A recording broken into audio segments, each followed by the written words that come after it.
그리고 14장 14절로 20절은 재림시의 상황이에요. 자, 그러니까 14장 14절로 20절은 재림시의 상황이니까 우리가 곧 맞이할 거예요. 재림 당시의 상황을 우리가 곧 경험해요. 그런데 중요한 것은 14장 6절로 13절은 세천사의 기별인데 재림 직전의 상황이에요. 그래서 재림 직전에 온 세계에 선포되고 전파되는 기별이 세천사 기별이에요.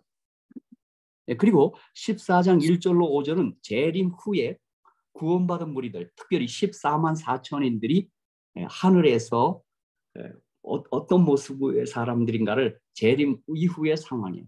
구원받은 그 모습들이에요. 그래서 14장 6절로 13절은 이 세천사 기별은 아주 중요한 기별이에요. 제가 여러분에게 우리 교회가 갖고 있는 아주 독특한 기별, 성경에 근거한 아주 확실한 성경적 기별이 세천사 기별이라고 하는데, 그래서 그걸 건강 기별에 있어서는 뉴 스타트 8가지 건강 8원칙이 있다 그랬고, 우리 영적인 세계, 우리 성경을 딱 요약한다면 제가 8S로 집약할 수 있다고 그랬어요. 3S는 로마서에 나타난 구원의 길, salvation, sanctification, service. 이게 이제 구원의 길이다 그랬어요. 그리고 5S가 있어요. 나머지 5S는 여러분이 다 그때 제가 함께 쉐어했는데, 공유했는데, 그거는 Sabbath, second coming, state of death, 죽음의 상태, 그 다음에 sanctuary, spirit prophecy. 그래서 이거는 진리 회복의 5S다 그렇게 얘기했어요. 그래서 저는 이 세천사 기별을 지금 오늘 그것을 공부하는 시간은 아닙니다만, 세천사 기별을 이 3S, 5S, 이 8가지 S를 다 포괄하고 종합하는 기별이다. 제가 그렇게 말하기를 좋아해요. 그래서 저도 세천사 기별을 뭐라고 딱 얘기하면 좋을까? 제가 제 나름대로 이번에 교과 공부를 저도 개인적으로 하면서, 첫 번째는 세천사 기별은 우리 계시록 14장 6절로 13절에 나와 있는 것처럼 영원한 복음이에요. 그러니까 복음은 뭐냐면 우리 주 예수 그리스도의 기별이에요. 그러니까 우리 주님도 말씀하셨지만 모든 성경은 내게 대해 증거하는 거거든요. 세천사 기별도 복음이니까 예수에 대한 기별이에요. 그러니까 주 예수에 대한 사랑의 기별이 세천사 기별이에요. 또 하나는 엘렌 화이트께서는 이 세천사 기별을 믿음으로 말미암은 의의 기별이라고 우리에게 또 소개한 바 있어요. 제가 이 내용도 저희 우리 박혜옥 사모님 방에 제가 올려놓겠습니다. 시간 끝난 다음에.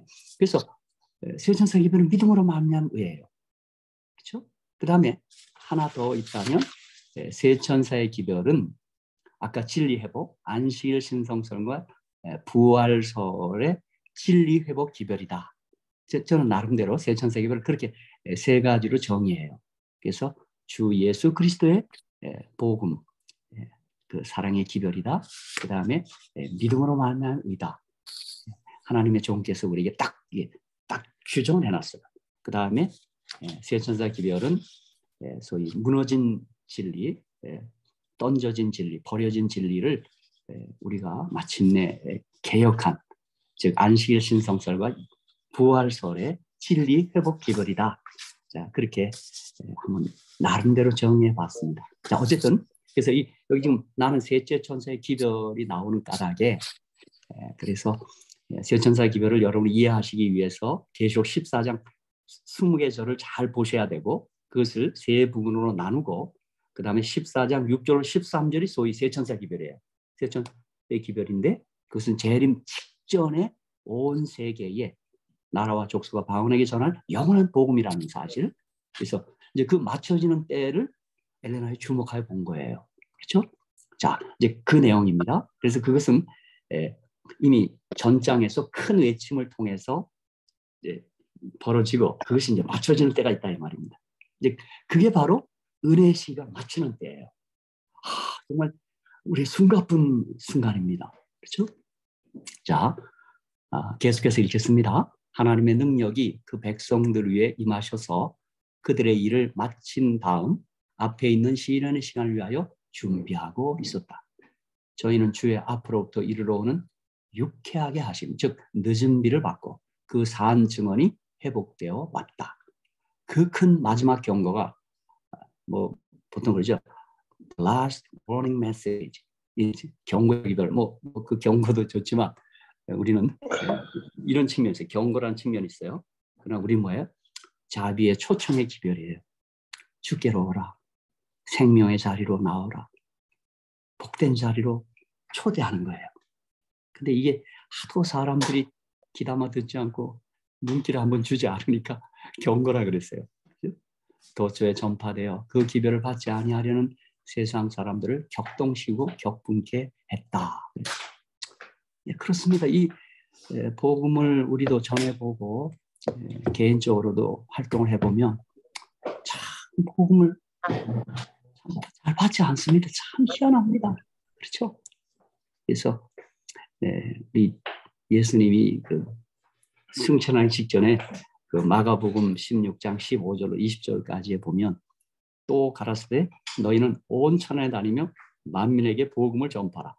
믿고 침례를 받는 사람은 구원을 받을 것이요 믿지 않는 사람은 정죄를 받으리라. 이렇게 나와 있잖아요. 그러니까 항상 복음을 전해보면 그렇게 그런 반응이 보여요. 믿는 반응이 있고 뭐예요? 믿지 않아. 그래서 이제 침례는 뭐냐면 그 예식, 형식 못지않게 중요한 게 뭐예요? 전해진 복음, 들려진 복음을 믿는 일이 중요하단 말이에요. 그렇죠? 근데 제가 이 아침에 다시 한번 이 방에 들어오신 분들 모두를 제가 다시 한번 축하하고 이 방에 계신 분들은 너무 복된 사람이라고 제가 말씀드리고 싶습니다. 왜요? 저를 포함해서 이 복음을 듣게 되었고 이 복음을 믿게 되었단 말이에요. 제가 몇 군데 다녀보면 이 복음을 한 번도 듣지 못한 사람들이 있어요. 세계 가보면. 아까 우리 네팔을 위해서 한 집사님 첫 기도했지만 어느 지역엔 복음을 전혀 들어보지 못했어요. 믿음은 들으면서 나는데 그렇죠. 우리 모두는 이 복음을 이렇게 자유롭게 들을 수 있게 되었고 그리고 놀라운 사실 이 복음을 믿어지는다는 사실이에요. 그렇죠. 나는 어느 데 내가 어떻게 믿어질까? 그게 너무 꿈만 같아요. 그렇죠. 그래서 여러분 이 아침에 늘 기뻐하셔야 될 이유가 있어요. 다른 거 말고 네. 자, 세계 사람들이 아직 구원 못 받은 건 너무 가슴 아픈 정말 눈물 흘리며 우리가 기도해야 될 제목이지만 내가 이 복음을 믿어줬다는 사실이에요. 그래서 제가 매일 새벽에 일어나 아침 일찍 일어나서 말씀을 읽을 때마다 막 밀려오는 터지는 감격과 흥분은 뭐냐면 내가 어떻게 이걸 믿게 되었을까? 어떻게 나는 이게 믿어질까? 그게 감사한 거예요. 그게 기쁨의 제가 출발이에요. 그렇죠? 네. 여러분 지금 한번 이 창에 여러분 얼굴이 보이는데 한번 감격과 기뻐서 그 모습을 한번 다 한번 지어보시면 좋겠습니다. 한번 진짜 특별히 영원한 복음이 믿어졌다는 사실이에요. 다른 건 말고. 네. 그래서 제가 주변에서 늘 목사님들 웃고 있고 기뻐하는 모습을 보인다 그러는데 무슨 일 때문에 그러세요? 어떤 분은 쌍둥이 손자 때문에 그러신가요? 예, 그것도 있어요. 약간. 그렇지만 중요한 사실은 복음을 들었고 복음을 믿을 수 있게 된 게 제일 기쁜 일이에요. 그렇죠? 아멘. 네, 그래서 좀 그냥 나가겠습니다. 예, 죄송합니다. 네, 나는 천사들이 하늘에서 분지 왕래한 것을 보았다. 그 허리에 기록자의 먹그릇을 찬 한 천사가 땅으로부터 돌아와 성도들을 계수하고 인치는 자기의 사명을 마쳤다고 예수께 보고하였다. 여러분 이제 성경 전반에서 끝이 온다. 끝에 대한 징조가 있습니다. 세 가지 제가 볼 때. 이 노아의 때와 롯의 때와 같았는데 이 끝이 와요. 은혜 시가 끝나는 징조가 있는 것 같아요. 제가 성경에서 발견한 세 가지 징조가 있는데 첫째는 뭐예요? 죄악이 관영하면 끝나요.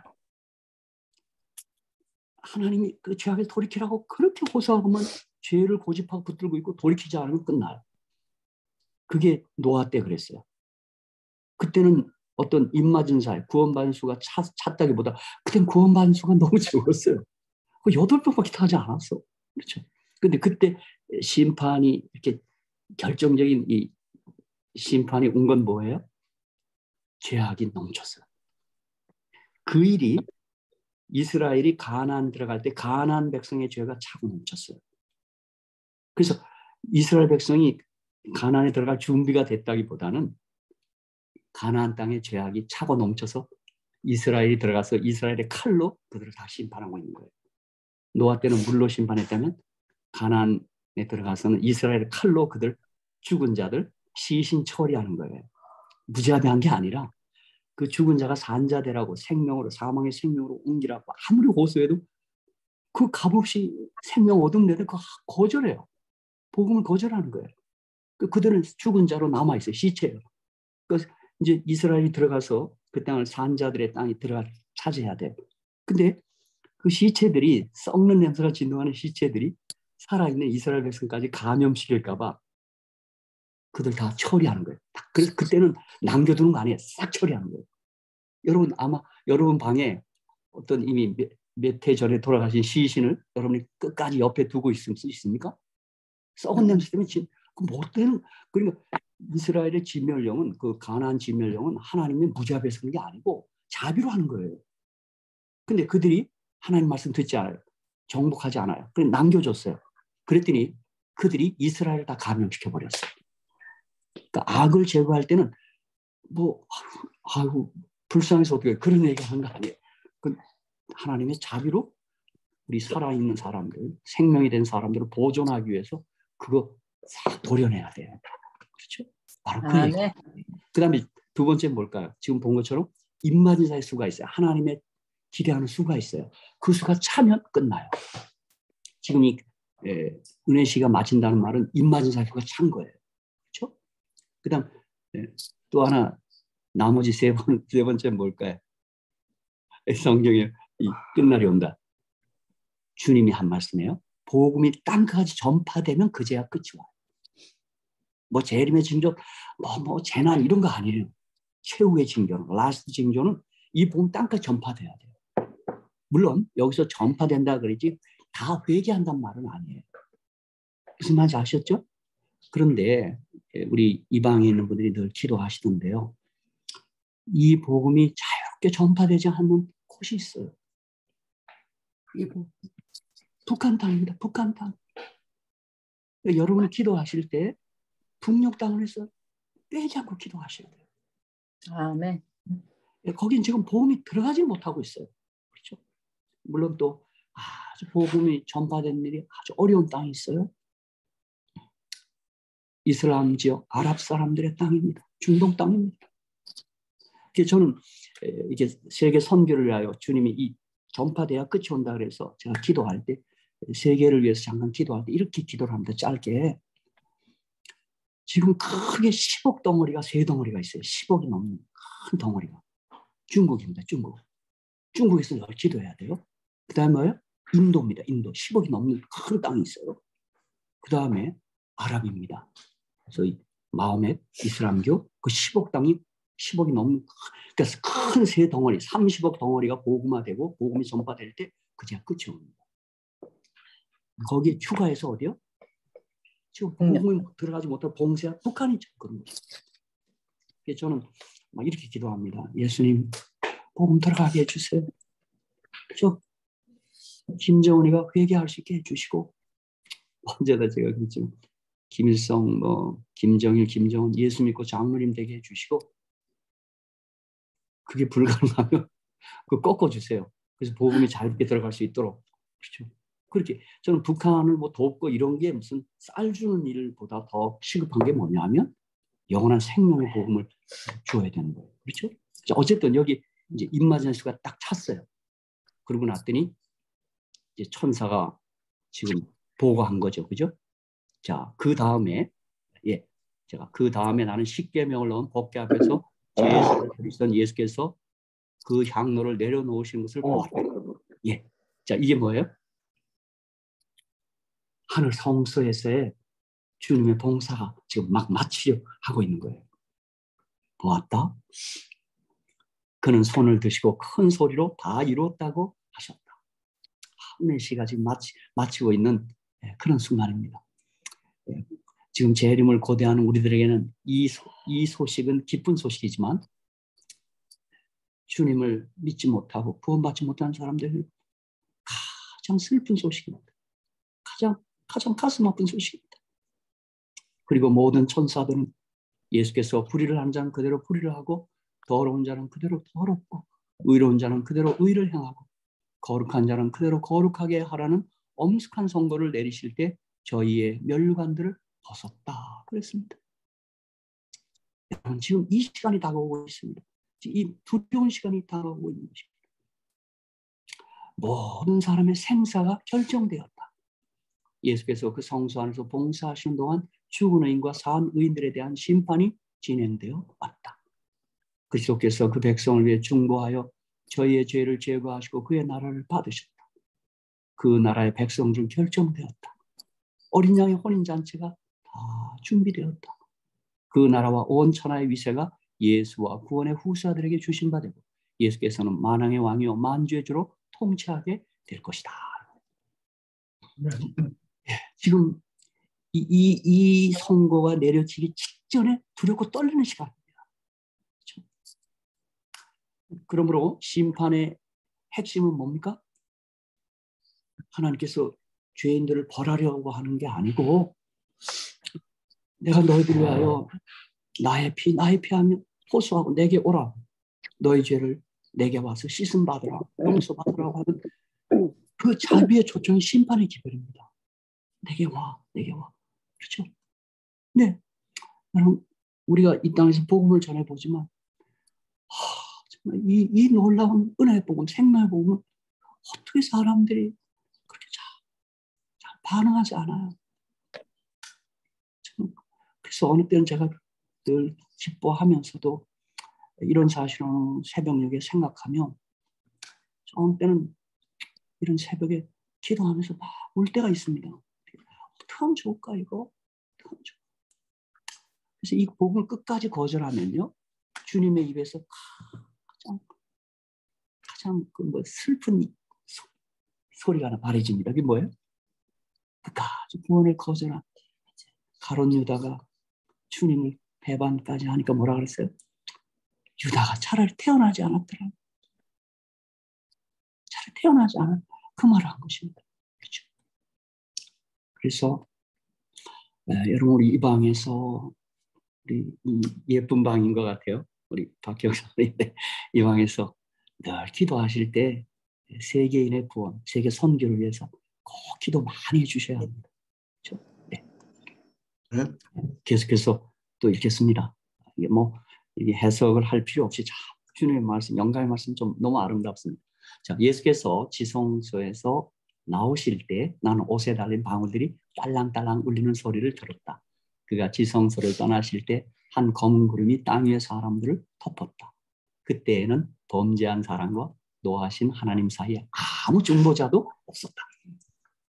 그겁니다. 주님 지금 봉사를 마친 겁니다. 그렇죠? 이게 요 대목이 요한계시록 15장 끝부분입니다. 성소에 들어갈 수가 없습니다. 그 15장에 보면요. 그 다음에 16장이 어떻게 돼요? 세계의 지구촌에 무시무시한 개국을 보던 환란이 이 지구상에 내리는 겁니다. 그때 하나님의 인을 받은 사람들은 이 무시무시한 재앙에서 하나님께서 덮개처럼 딱 덮어버려요. 또 일전에도 얘기했지만 자, 중보가 끝났기 때문에 더 이상 악인들이 회개할 수가 없어요. 그렇죠? 그렇기 때문에 저는 화이트의 증언을 딱 보니까 그 재림 직전에 환란의 때는 의인들을 특별히 보호해요. 하나님 덮개로 다 덮어버려요. 악인들이 칼이 와서 다 부러져요. 제가 얘기했어요. 왜 그럴까요? 그때 의인들 순교할 필요 없을 거예요. 왜요? 그들이 선교의 기여가 안 돼요. 선교의 씨앗이 돼야 되는데 그때 그들이 자꾸 하나님 그냥 마구 죽이지 않을 겁니다. 그래서 그들을 다 보호하는 겁니다. 특별히 보호하는 거예요. 여기 지금 그 얘기예요. 하나님이 그들을 다 보호해요. 예수께서 하나님과 죄인 사이에 서 계신 동안에는 그 사람들에게 방패막이 있었으나 이제 그가 사람과 아버지 사이에서 떠나신 때에는 죄하심이 없어지고 사단이 회개하지 않은 자들을 완전히 지배하게 되었다. 더 이상 돌이킬 수가 없어요. 은혜 시가 끝난 거예요. 예수께서 성소 안에서 제사를 드리시는 동안에는 재앙이 내릴 수 없었으나 이제 일이 마치고 그의 중보가 마친 이상 하나님의 진노를 지체시킬 방법이 없고 그의 경노하심이 구원을 경멸하고 경고를 무시하던 범죄자들의 머리 위에 내리게 되었다. 참 두려운 순간들입니다. 두려운 시간입니다. 여러분, 우리 노아 때로 한번 돌아가 봅시다.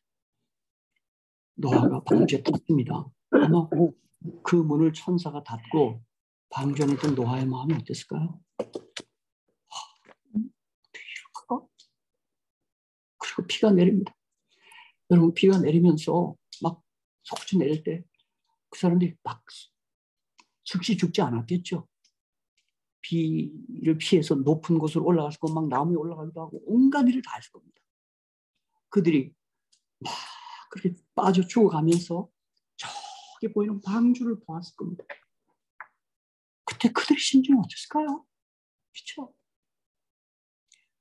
그러므로 오늘 이 은혜 시기에 사는 우리들이 이 복음을 전해보고 또 우리 자신들을 믿게 되는데, 이 구원의 복음을 믿지 않는 걸 보면 가슴이 터질 것 같습니다. 이게 진짜 어떻게 해야 될지. 그렇죠?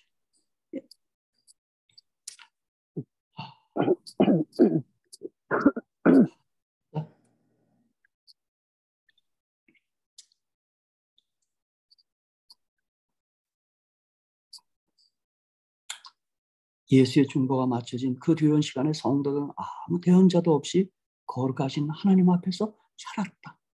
모든 일은 결정되고 모든 보배는 계수되었다. 예수께서 하늘 성소의 첫째 칸에 잠깐 동안 머무르셔서 그가 지성소에 계시는 동안 그 자복했던 모든 죄들을 이제 죄의 주인 사단에게 그 벌을 받도록 지우셨다. 이게 이제 레위기 16장에 속죄일의 행사 때 한 벌어진 아사셀의 염소에게 모든 죄가 그걸 그냥 다 이동하는 겁니다.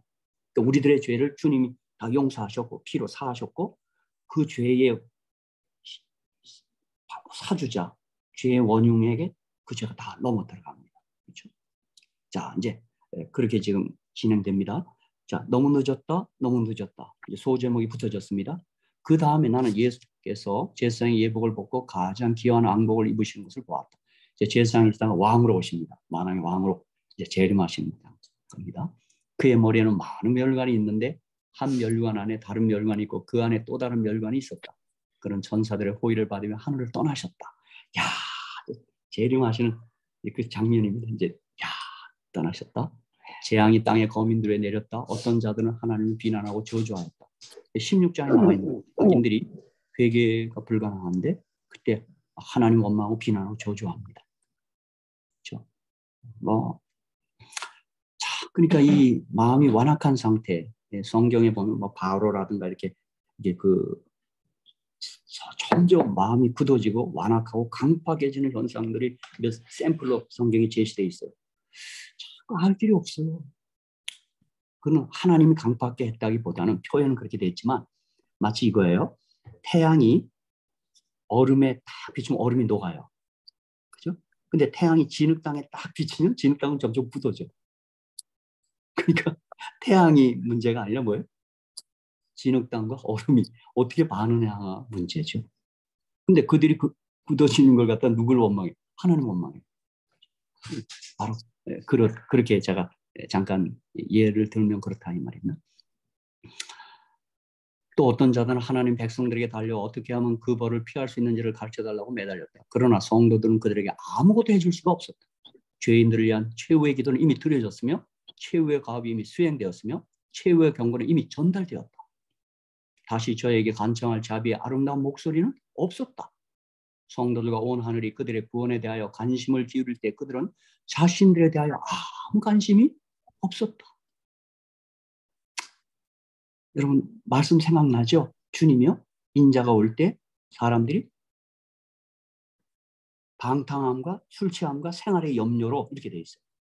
술 취함과 방탕함과 생활의 염려. 자, 술 취함과 방탕함은 세상 사람들의 쾌락에 쏠려가고 있는 모습이라면 생활의 염려. 저는 요 대목에서 저는 목사로서 살았기 때문에요.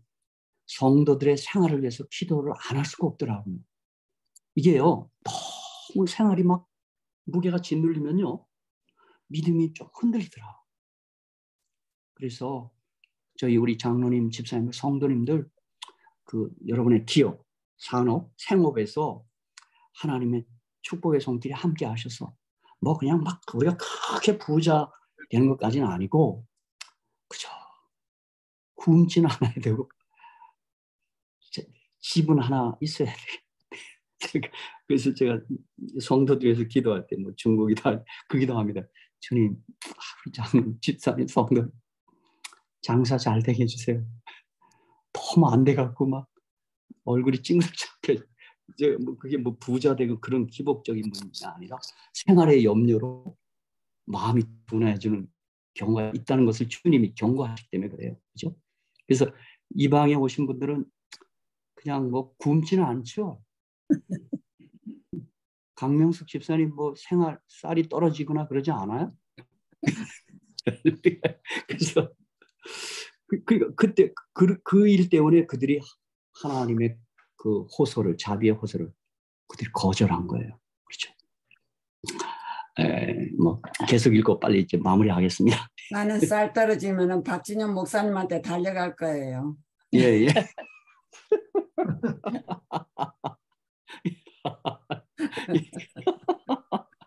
예, 언제든지 오세요, 쌀들. 아니, 우리 그러니까 성도들 같이 먹으면 돼요. 초대교회처럼. 서로 공유하는데. 그때 초대교회 같은 상황이 전개될 때 같이 먹자 그러면 그때 많이 가진 사람은 조금 약간 속상할 거예요. 그렇죠? 강명수님 같이 저와 같이 없는 사람은 좋고 같이 노니까. 예. 자, 예. 예.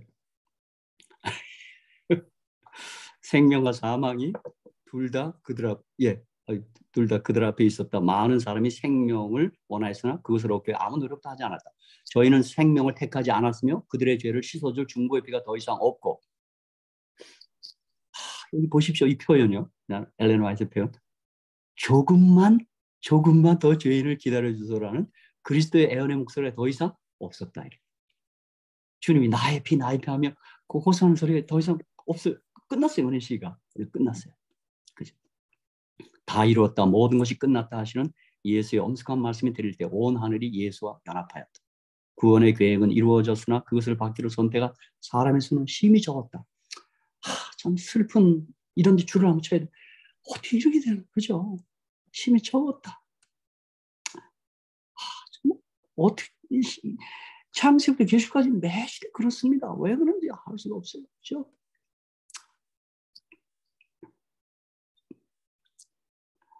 자비의 아름다운 온성이 사라지자 놀라움과 공포가 악한 자들을 사로잡았다. 그들은 너무 늦었다라고 외치는 소리를 매우 분명히 들었다. 하나님의 말씀을 등한히 여기던 자들이 이것저것 이 바다에서 저 바다로 방황하며 동서남북으로 뛰어다니며 하나님의 말씀을 찾았다. 천사가 말하였다. 보라, 날이 이를지라 내가 기근을 땅에 보내리니 양식이 없어 주림이 아니며 물이 없어 가람이 아니며 여호와의 말씀을 듣지 못한 기갈이라. 하나님께서 인정하시는 한 말씀을 얻기 위하여 저희는 어떠한 것이라도 받지 않을 것이다. 그러나 저희는 도무지 얻지 못하여 영원히 줄이고 목마를 것이다. 저희는 오랜 세월 동안 구원을 멸시하고 어떤 하늘의 보배나 취미보다도 세속적 부와 쾌락을 찾아다녔다. 그들은 예수를 배척하고 그 성도들을 멸시하였다. 더러운 자는 그대로 영원히 더러울 것이다. 은혜 시가 끝나면 이런 정말 안타까운 상황이 우리 앞에 전개됩니다. 많은 악인들은 죄악들의 영향을 받게 되자 크게 격분하였다. 그것은 참으로 무서운 범민의 광경이었다. 부모는 자녀들을 맹렬히 비난하고 자녀들은 부모를 헐뜯으며 형제는 자매를, 자매는 형제를 물고 뜯었다. 통곡하며 부르짖는 소리가 사방에서 들렸다. 이 두려운 시간에 나는 구원할 지리를 받지 못한 것은 바로 너 때문이라고 부르짖었다. 그 사람들은 그들의 목사들을 향하여 맹렬히 비난하였다. 너희는 우리를 경고하지 않았다. 너희는 우리에게 온 세상이 다 회개할 것이라고 말하고 우리의 모든 공포를 잠재우기에 평안하다고 말했다. 너희는 우리에게 이때에 대하여 말하지 않고 우리에게 경고하는 사람들을 우리를 망하게 할 광신자의 악인이라고 선언했다. 나는 그 목사들이 하나님의 진노를 피하지 못하는 것을 보았다. 저희가 당한 고통은 그 백성들의 고통보다 10배나 큰 것이었다. 이렇게 말씀이 마칩니다. 그때 은혜 씨가 마치고 그 장면들을 하이빈이 계시관대 보셨고 그걸 지금 이렇게 묘사해 놓은 것입니다. 네. 오늘 이 문장을 다 읽었습니다. 중요한 사실은 우리가 아직도 은혜 씨가 계속 연장되고 이어지고 있다는 사실에 하나님께 감사를 드립니다. 그리고 이 은혜 시기에 우리가 회개하고 믿게 해주신 성령 하나님을 찬양합니다. 그렇죠? 뭐 우리가 믿었다기보다 하나님 우리 믿게 해주신 겁니다. 제가 볼 때, 그죠? 믿어진 겁니다. 막 믿으려고 해서 믿은 게 아니라 믿어진 겁니다. 이게, 그죠? 그래서 특히 감사하고 이 큰해침 때도 얘기했지만 우리가 전하는 기별은 예수 믿으면 구원받습니다. 예, 그 가장 중요한 기별이죠. 거기 더해서 영적 바벨론, 그 타락한 교회가 세상과 연합해서 성경적 보물 같은 진리를 행개친 것을 이 영적 이스라엘, 영적 예루살렘은 그걸 회복하고 있었습니다. 그 회복된 진리까지를 우리가 믿음으로 순종할 수 있게 해주신 우리 주님을 찬양하고 주께 감사드립니다. 그렇죠? 네. 사랑하는 성도 여러분, 제가 어제 새벽 시간에 로마니다교회에서 제가 우리 담임 목사님 설교하라 그래서 설교한 내용이 뭐였냐면 안드레가 성령 충만한 사람으로 사도행전에 나타나거든요. 물론 거기 120명이 다 그러했는데 여러분 우리 오늘 이 장과 뭐 연관된 건 아니겠지 모르겠습니다만 저희 모두가 성령 충만하시기를 제가 다시 한번 축복하고 그렇게 기도하고 싶습니다. 그래서 제가 우리 박효욱 사모님 방에 어제 했던 설교 원고 전문을 제가 넣겠습니다. 거기 성령 받는 비결 1, 2, 3, 4 몇 개 있어요. 어제 다 못했어요. 시간을. 그거 하고 또 그 다음에 아까 약속드린 그 내용하고 좀 제가 방에 이렇게 우리 사모님 방에 넣으면 한번 함께 공유할 수 있도록 그렇게 해주시면 좋겠습니다. 여러분 성령 충만하세요. 성령 충만하시기를 축복합니다. 네. 감사합니다. 그래서 복음을 전파하는 일. 그리고 죄악이 관영한 것도 복음이 받아들인 사람이 있으면 죄악 끝납니다.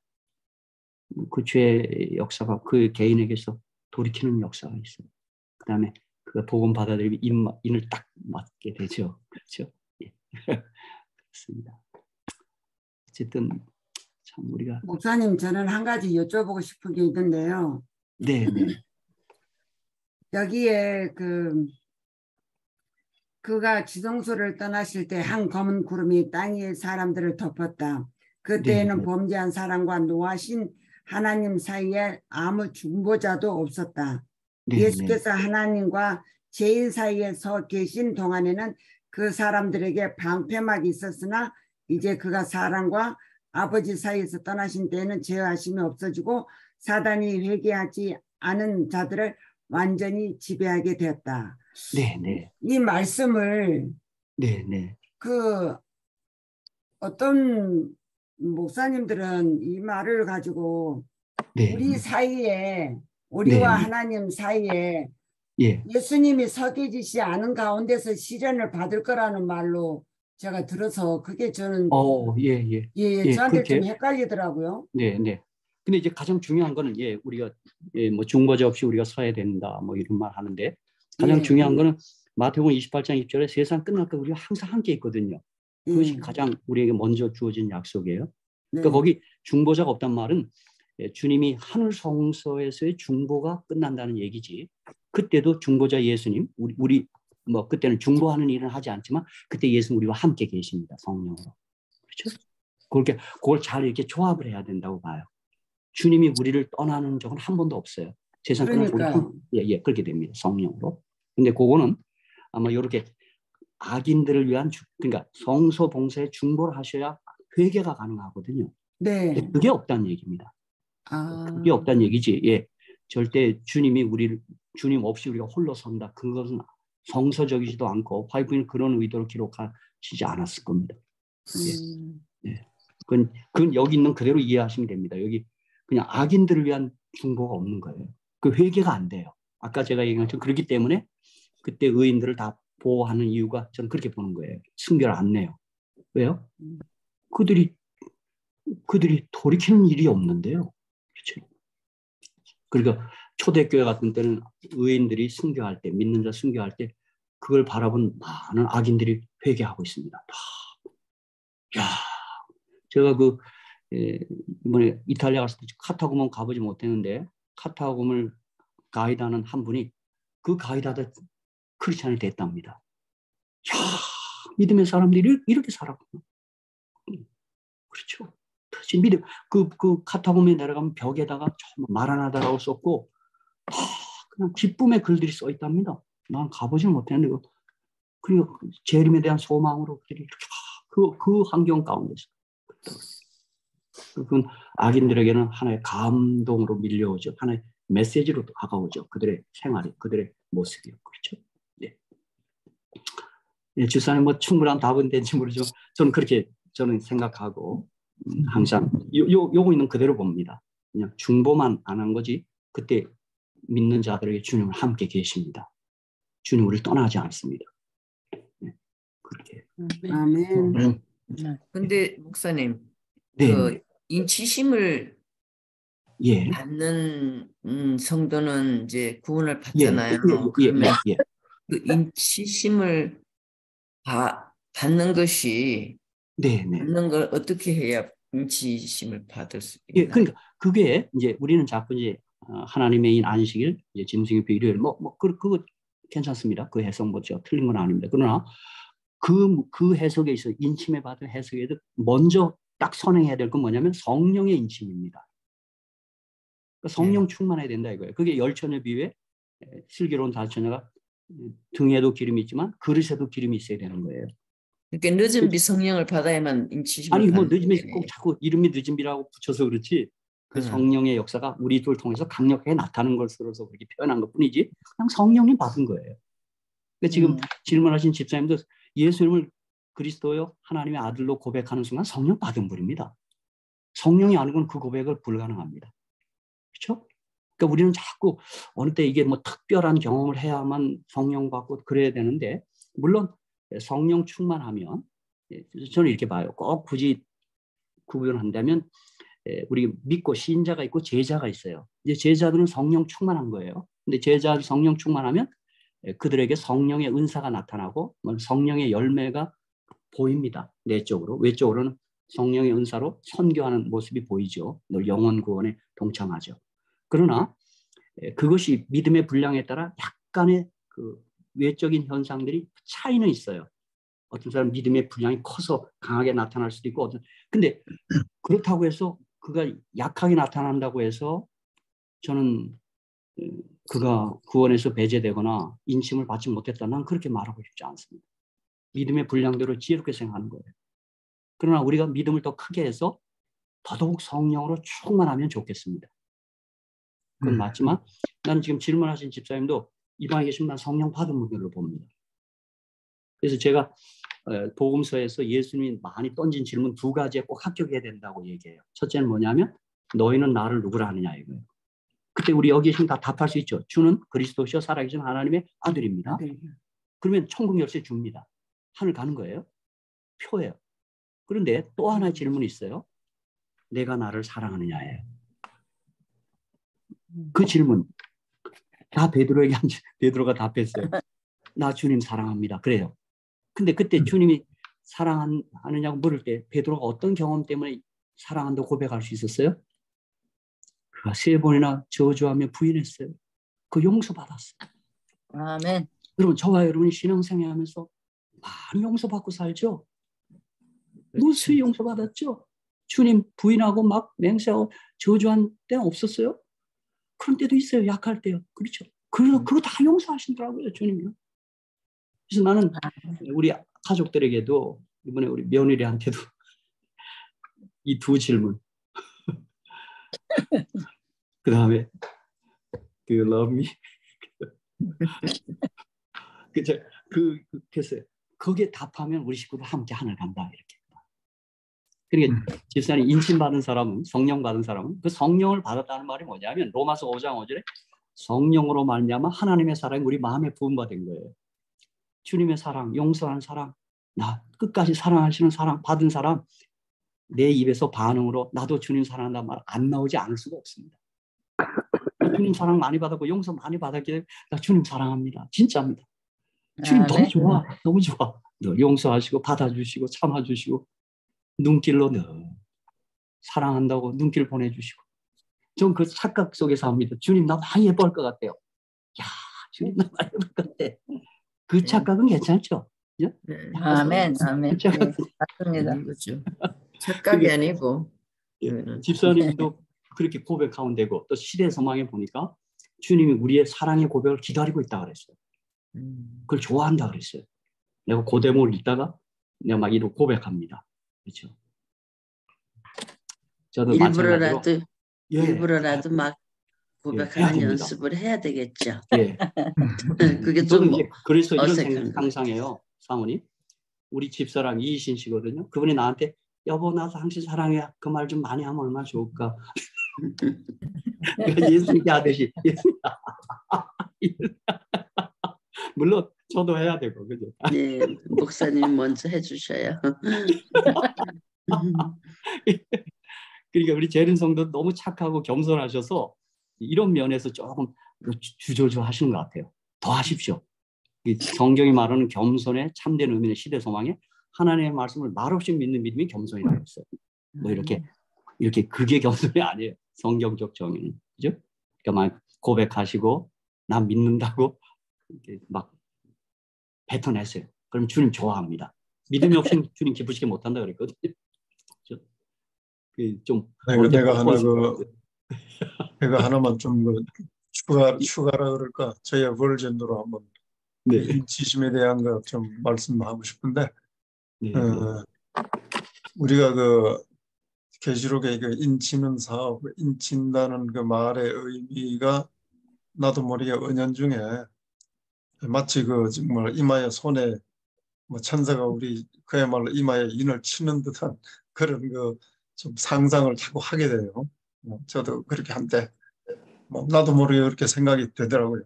그렇게 됐는데 지금 이렇게 또 말씀을 보고 듣고 연구하면서 인치심을 받는다고 하는 것은 지금 현재 예수님의 그 재림전 심판 때에 우리 구원받을 자들이 이제 확정되잖아요. 네. 확정되는 그게 인치심을 받는 거고, 아멘. 그 다음에 그 표는 인치심을 받은 자의 표는 열매는 하나님의 품성이 우리의 삶에서 성령의 열매로 맺혀지는 거예요. 그게 인치심을 받은 자들의 모습이잖아요. 네. 그러니까 뭐 인치심을 받는다고 하는 게 어떤 뭐 그야말로 특정한 어떤 천사가 뭐 그렇게 인쳐준다는 그것보다는 하나님께서 우리 구원받을 자들을 확정시키시는 그 중보사업 기간 동안에 확정시키시는 그 사업에 당신을 믿고 아까 박 목사님 말씀한 대로 늘 하나님을 나의 구주로 고백하면서 진리의 말씀 가운데 거하는 자들을 구원의 무리로 확정시키시고 그 확정된 사람들의 모습은 하나님의 품성의 인이 우리 나의 모습에서 그대로 구현되는 그것이 인치심을 받는 것이라 그렇게 생각을 합니다. 아멘. 예, 그렇습니다. 그러니까 우리 이광수 목사님 잘 말씀하셨는데 이제 예를 들면 제가 이렇게 예를 들었습니다. 우리에겐 사랑이 없어요. 그분의 사랑의 품성을 나타내고 싶어도. 근데 사랑의 원점, 사랑의 그 폭발 지점은 하나님이십니다. 물론 그건 십자가에서도 폭발했는데요. 우리는 그 사랑을 받아서 믿음으로 받아서 반사하는 사랑을 하는 거예요. 그죠? 사랑을 받아서 사랑하는 거. 그래서 제가 뭐라고 예를 들냐면 해와 달과 예를 들었어요. 어느 때 설교할 때 해는 예수님이고 우린 달은 빛을 받아서 환하게 비추는 거잖아요. 근데 제가 목회하면서 보니까 초생딸도 있고 반달도 있고 보름달도 있어요. 우리가 보름달이 되고 하자. 그 사랑을 받아서 해처럼 환하게 비추도록 하자. 네. 그러니까 초생딸 사람 너무 낙심하지 마십시오. 받으면 돼요. 받아서 환하게 비추면 돼요. 내가 막 사랑을 발전하려고 하지 마시고 믿음으로 받으면 돼요. 그래서 예수님이 인자가 올 때 믿음을 보겠느냐 한 이유는 좀 보름달처럼 되라 이 말입니다. 좀 많이 받아서 반사하라 그렇게 얘기하는 거죠. 아멘. 예, 그래서 형님이 아주 잘 설명해 주셨습니다. 근데 성령의 열매를 맺는다는 네. 것이 그것을 어떻게 하는 걸까? 제가 좀 생각하는 중에 네, 네. 우리가 살아가는 데에 자아가 죽으면은 성령의 열매를 맺지 않을까? 네, 네. 생각이 들어요. 네, 자아가 죽는 게 제일 힘든 것 같아. 근데 이제 그것도 제가 이제 이것도 약간의 우리 교인들의 용어를 약간 수정해 줍니다. 자아를 죽이라 이렇게 하는데 사실은 우리는 아담에서 이미 죽은 사람입니다. 그래서 나를 죽이란 말이 아니라 넌 아담에서 죽은 자라는 것을 좀 인정하고 살라 이 말이에요. 내가 살았다 하지 말. 그렇게 하고 아까 열매니까 열매는 그 가지에서 열매를 맺히는데 가지들이 막 몸부림친다고 열매가 맺히는 게 아니라 가지는 원가지에 붙어 있으면 그냥 가만히 있으면 열매가 맺혀요. 그래서 주님이 요한복음 15장 5절에 내가 저 안에 저가 내 안에 있으면 과실을 많이 맺나니 너희가 나를 떠나서 아무것도 할 수 없어요. 그러니까 주님께 붙어 있는 거예요. 항상 주님께 붙어 있고 주님 생각하고 주님 바라보고 주님 쳐다보고 주님 믿고 주님 사랑 고백하고 그래서 저는 성령 충만을 이렇게 표현합니다. 사랑으로 표현하면 주님과 뜨겁게 연애하는 거예요. 주님이 너무 좋아서 어쩔 줄 몰라 하는 거예요. 그게 성령 충만. 지금 뭐 오늘 희한한 표현을 다 하는데 막 주님이 너무 좋아서 어쩔 줄 모르면 주님이 붙어 있는 거고, 그죠? 그래서 주님과 신비한 연합이 이루어지면 내 생에서 열매가 내가 노력해서 낸 게 아니라 붙어 있음으로 해서 열리더라고요. 그렇죠?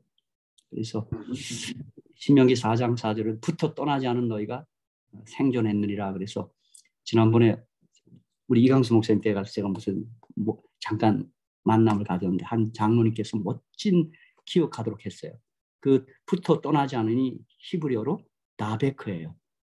이걸 가르치는 교사는 이렇게 가르쳤대요. 세상 사람들은 바베큐를 좋아하는데 우리는 나베큐를 좋아하자. 그래서 붙어 있는 거예요. 야, 그 말 듣고요. 네.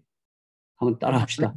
바베큐 좋아하지 말고 바베큐 좋아하지 말고 다베큐를 좋아하세요. 다베큐. 바베큐를 네, 주님과 붙어 있으란 말. 그죠? 붙어 있는 거예요. 예. 지금 이 방에 계신 분들이 지금 이 방에 들어온 것 자체가 지금 주님께 붙어 있는 겁니다. 다른 데 붙지 않고 이 새벽에 여기서 지금 예수님께 붙기로 들어오신 겁니다. 그렇죠? 정말 감사합니다. 또 다른 분 말씀하실 분 있으시면 하시고 아니면 또 목사님 기도로 우리 마치겠습니다. 누구 말씀하실 분 있으셔요?